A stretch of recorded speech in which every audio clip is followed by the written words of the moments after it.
Nat, Moy, lu berdua setuju gak sih kalau kejadian horor yang terjadinya di desa yang masih tradisional ya, itu tuh jauh lebih serem dibanding kejadian horor yang terjadinya tuh di kota besar? Ya, gue setuju lagi. Setuju ya? Jadi gue nemu nih ada satu thread kejadian horor yang terjadinya tuh di desa. Jadi beberapa tahun lalu desa itu gempar karena ada satu orang perempuan yang meninggal gara-gara mengakhiri hidupnya sendiri. Wah, gila. Dan gak berhenti di situ, Nat, Moy. Arwahnya si perempuan ini gentayangan. Nah, satu kejadian gentayangannya nih ya, ada satu bapak-bapak itu lagi ngeronda. Nah, di jam 2-an pagi dia tuh ketiduran. Gak lama setelah tidur, dia tuh kebangun gara-gara dia nyium bau melati yang nyengat banget. Oke. Nah, pas dia buka mata, lo tau gak? Dia udah ada di tengah-tengah kuburan desa itu. Dan pas dia buka mata, dia ngeliat ternyata bau nyengat melati itu dari sosok kuntilanak yang bajunya tuh lusuh, putih, panjang. Dan ternyata kuntilanak itu adalah sosok wanita yang meninggal itu. Nah, gara-gara itu warga di sana tuh nyebut dia sebagai hantu melati. Lalu mau tahu nggak kenapa nasibnya si melati bisa sampai kayak gitu? Mau. Apa? Pegang dulu. Lo minum dulu gitu. Aus. Tapi lo minum apa sih kok? Wanginya melati ya? Nah, itu dia, Nat. Sebenarnya gue tuh udah ngupas tuntas cerita ini lebih lengkap dan lebih detail di YouTube-nya ST Indonesia Media. Oke. Gue juga ngobrol sama Dara Sarasvati dan Dara datang dirasukin hantu melati. Pokoknya serem banget ya di situ. Ntar kalian pada nonton ya. Iya, oke. Terus tapi si melati itu kenapa bisa akhirnya tragis, Bi? Nah, jadi gini Moy ceritanya. Menurut si thread itu, si cewek ini tuh depresi setelah pacarnya tuh meninggal gara-gara tabrak lari. Nah, di desa itu yang punya mobil sebenarnya nggak banyak, tapi nggak ada yang mau ngaku. Kayaknya si hantu melati ini gentayangan karena mau cari tahu siapa pelakunya. Terus setelah dicari tahu, lo tahu nggak kenapa si hantu melati ini kalau datang bau melati? Kenapa? Karena ternyata waktu masih hidup, si melati ini di kamarnya tuh banyak banget bunga melati karena suka dikasih sama pacarnya.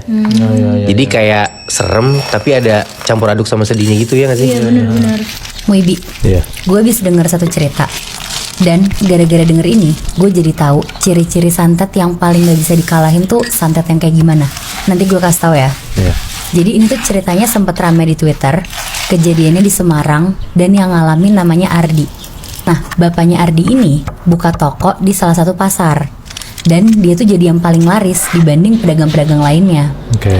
Sampai ada satu kejadian aneh nih. Jadi di dalam toko bapaknya Ardi ini sering ditemuin bungkusan yang isinya tulang belulang sama ada kertas mantra santet. Ih, gila.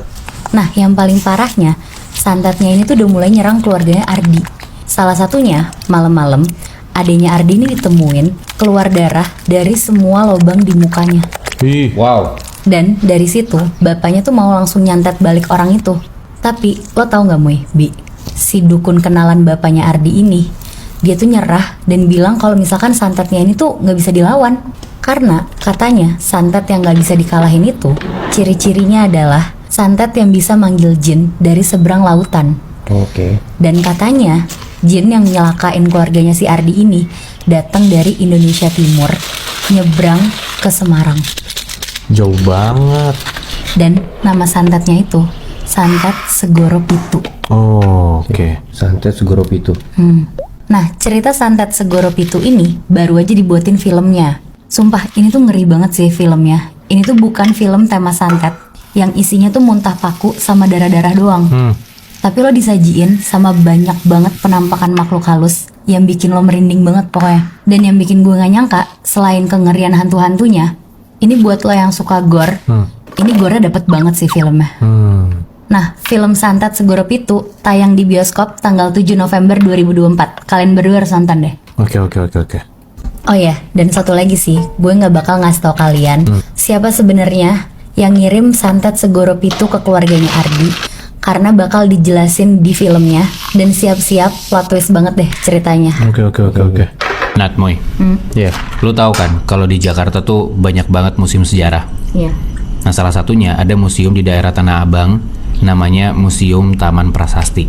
Pernah dengar gua. Dan ternyata di situ ada cerita horor. Ini kejadiannya dialamin sama Vivi. Jadi Vivi ini mahasiswi dan dia tuh ikutan UKM fotografi.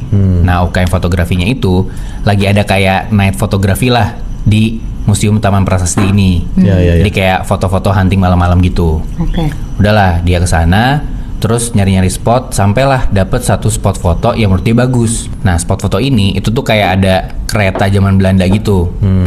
Nah cuman di situ tuh ada tulisannya, jangan menyalakan flash. Oke. Tapi si Vivi ini mikir, kayaknya fotonya lebih bagus pakai flash. Iya. Tetap dia hidupin lah flash kameranya dia. Udahlah dia foto-foto di sana, udah kelar dia keliling lagi tuh cari spot yang lain. Nah di tengah-tengah dia lagi keliling-keliling kayak gitu, dia tuh ngedenger ada suara cewek nangis. Dia tegesin, dia penasaran, dia carilah sumber suara dari mana. Pas dicari-cari, ternyata sumber suaranya itu ada di spot foto yang tadi tuh, yang di deket kereta zaman Belanda. Oke.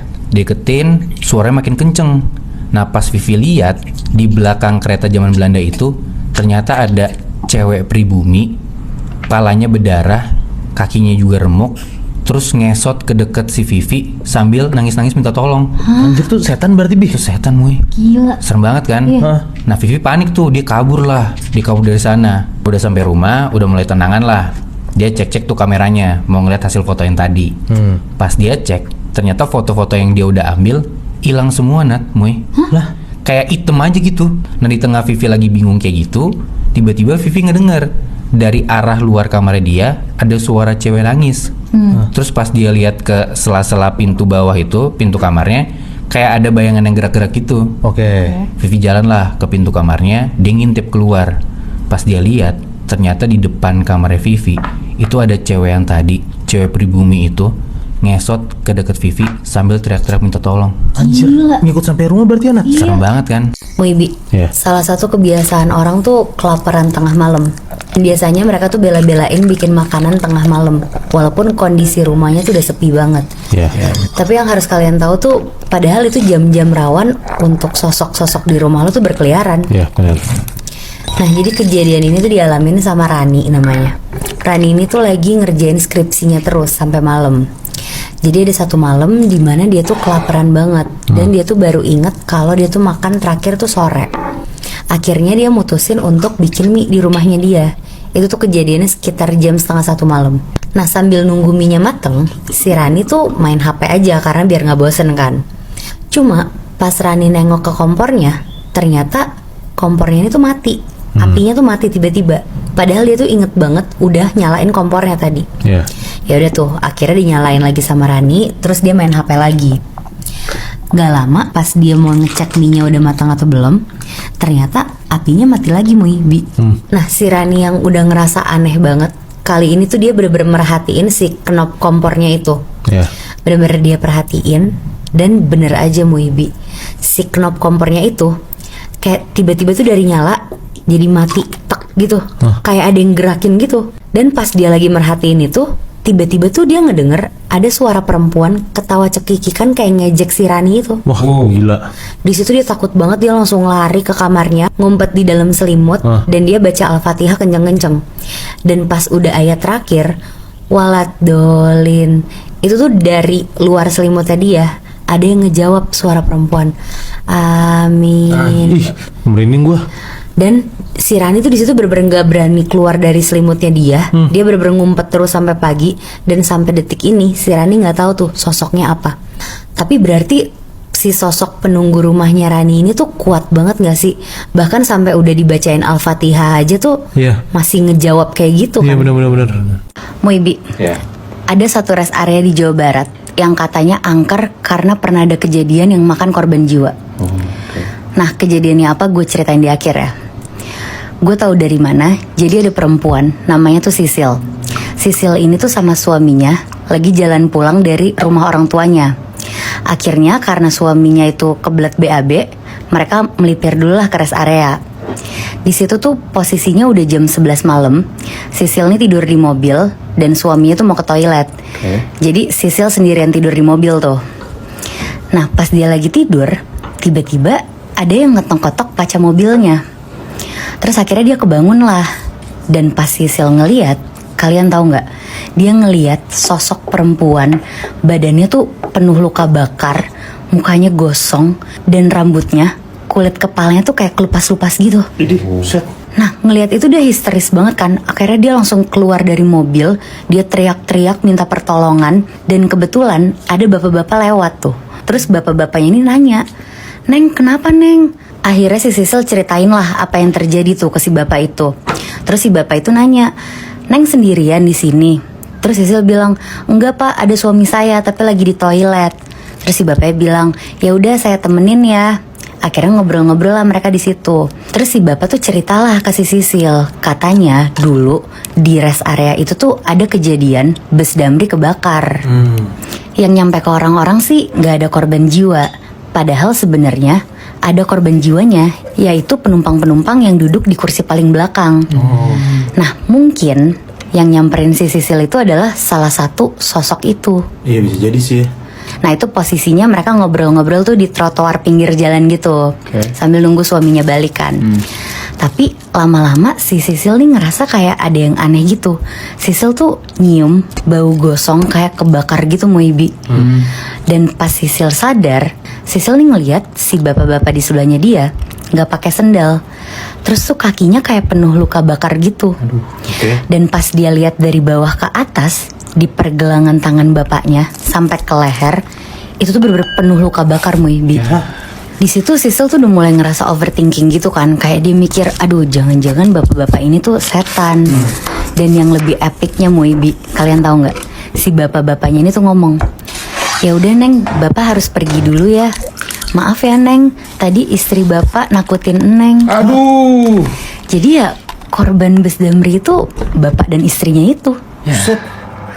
Sekarang kan banyak banget ya kayak podcast horor atau konten-konten horor gitu kan. Nah gue sering banget denger ada orang yang dengerin podcast horor sampai ketiduran. Oh iya? Oh iya.